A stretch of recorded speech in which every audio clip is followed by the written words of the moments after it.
अजनबी हमसफ़र। वो ट्रेन के रिजर्वेशन के डब्बे में बाथरूम के तरफ वाली एक्स्ट्रा सीट पर बैठी थी।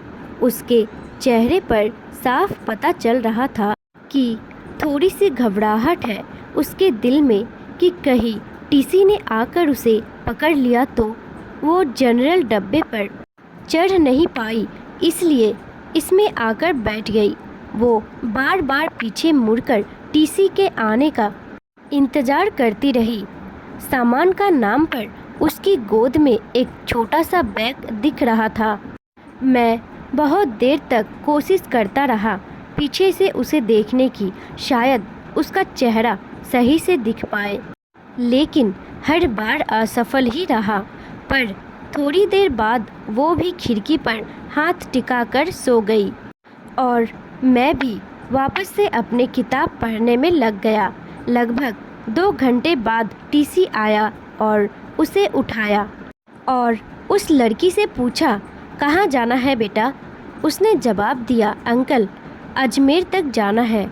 मेरे पास जनरल का टिकट है, वहाँ चढ़ नहीं पाई इसलिए यहाँ आकर बैठ गई।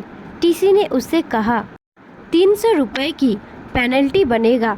लड़की ने कहा, सॉरी अंकल, मेरे पास सिर्फ 100 रुपये ही है।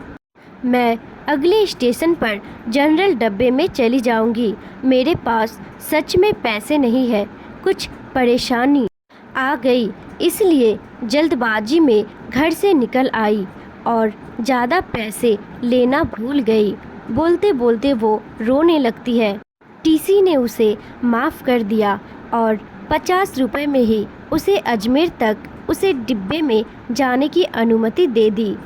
थोड़ी देर बाद उसने किसी को फ़ोन लगाया और कहा कि उसके पास बिल्कुल भी पैसे नहीं बचे हैं।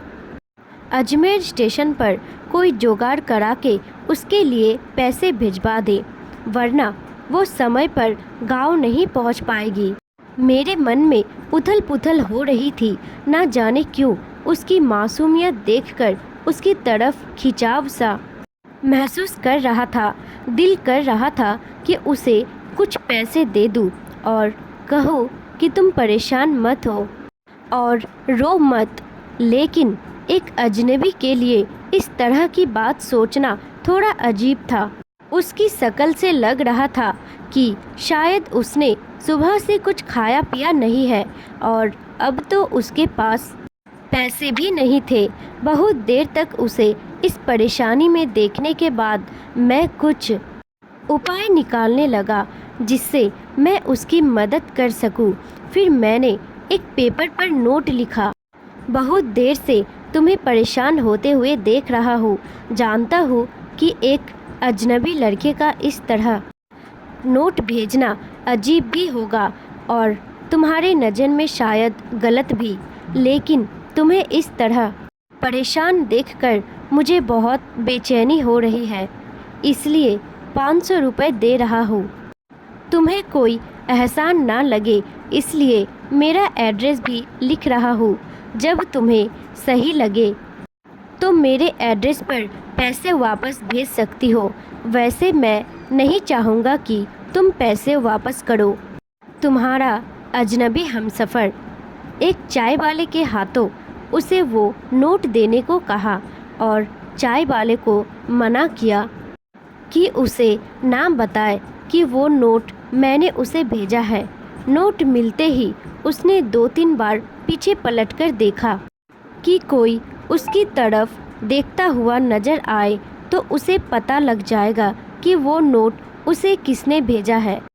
लेकिन मैं तो नोट भेजने के बाद ही मुंह पर चादर डालकर लेट गया था। थोड़ी देर बाद ही चादर का कोना हटाकर देखा तो उसके चेहरे पर मुस्कुराहट महसूस की। लगा जैसे कई सालों से इस एक मुस्कुराहट का इंतज़ार था।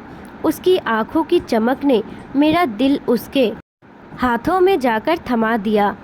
फिर चादर का कोना हटाकर हर थोड़ी देर बाद मैं उसे देखकर जैसे सांस ले रहा था। मैं पता ही नहीं चला कब आंख लग गई। जब आंख खुली तो वो वहाँ पर नहीं थी। ट्रेन अजमेर स्टेशन पर ही रुकी थी और उस सीट पर एक छोटा सा नोट रखा था। मैं झटपट अपनी सीट से उतरकर उसे उठा लिया। उस पर लिखा था, थैंक यू मेरे अजनबी हमसफ़र। आपका यह एहसान मैं ज़िंदगी भर नहीं भूलूंगी। मेरी माँ आज मुझे छोड़कर चली गई है। घर में मेरे अलावा और कोई नहीं है, इसलिए मैं घर जा रही हूँ। आज आपके इन पैसों से मैं अपनी माँ को शमशान जाने से पहले एक बार देख पाऊँगी। आज से मैं आपकी कर्जदार हूँ। जल्द ही आपके पैसे लौटा दूँगी। उस दिन से उसकी वो आंखें और वो मुस्कुराहट जैसे मेरे जीने की वजह बन गए थे। हर रोज़ पोस्टमैन से पूछता था, शायद किसी दिन उसका कोई खत आ जाए। आज पूरे 1.5 साल बाद खत मिला। आपका कर्ज अदा करना चाहती हूँ, लेकिन खत के जरिए नहीं। आपसे मिलकर नीचे मिलने की जगह का पता लिखा था और आखिर में लिखा हुआ था, मेरे अजनबी हमसफ़र। दोस्तों, आपको ये वीडियो पसंद आती है तो एक लाइक, कमेंट और वीडियो को अपने दोस्तों के साथ शेयर ज़रूर करें। साथ ही हमारे चैनल को सब्सक्राइब करना ना भूलें।